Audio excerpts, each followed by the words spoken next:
សួរបងប្អូនអ្នកសិក្សាទាំងអស់គ្នាថ្ងៃនេះខ្ញុំនឹងមកធ្វើវីដេអូទី3ទាក់ទងទៅនឹង present simple ដែលនៅក្នុងវីដេអូនេះដែរខ្ញុំនឹងពន្យល់អំពីការប្រើប្រាស់ verb នៅក្នុង form របស់ present simple តើដើម្បីកុំឲ្យខាតពេលយូរយើងចូលមកមើលវីដេអូទាំងអស់គ្នាជាដំបូងខ្ញុំនឹងបង្រៀនអ្នកទាំងអស់គ្នាអំពី positive form មានន័យថាទម្រង់ស្របក្នុងទម្រង់ស្របមានដូចជា subject plus verb plus object ប្រធាន plus កិរិយាសព្ទ plus កម្មបត្តិចឹងនៅក្នុងការប្រើប្រាស់ verb ក៏យើងមាន rule ក្នុងការប្រើដែរសម្រាប់កិរិយាសព្ទសម្រាប់ប្រធានដែលមានដូចជា I, we, you, they and plural subject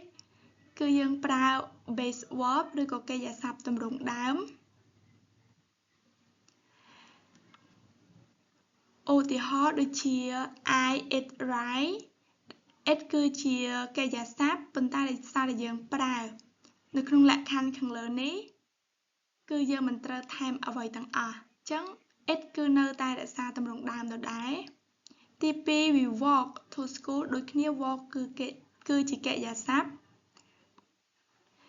ហើយសម្រាប់ subject ដែលមានដូចជា he she it and singular subject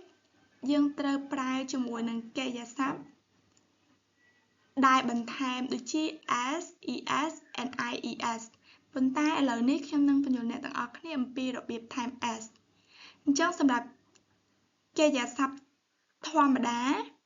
គឺយើងគ្រាន់តែបន្ថែម s ប្រសិនបើយើងប្រើជាមួយនឹង subject ខាងលើនេះឧទាហរណ៍ដូចជា she eats rice នាងញ៉ាំបាយអញ្ចឹង it មានន័យថាគឺជាកិរិយាសព្ទដោយសារតែយើងប្រើជាមួយ she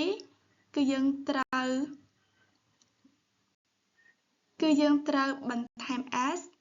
he calls me ដូចគ្នា call គឺជាកិរិយាសព្ទយើងត្រូវបន្ថែម s ដូចគ្នា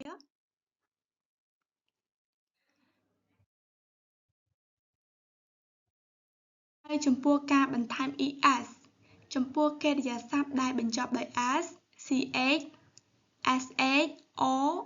and h គឺយើងត្រូវបន្ថែម es នៅខាងចុង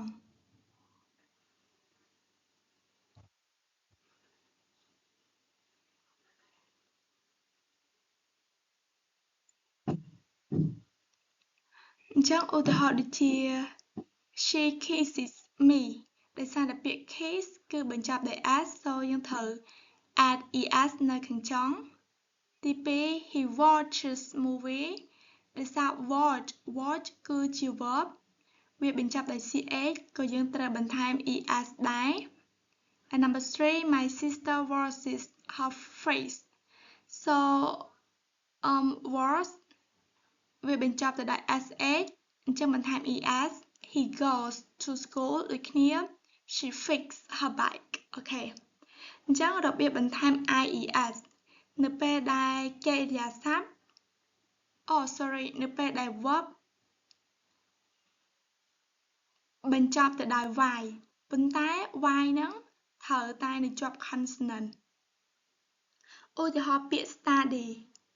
study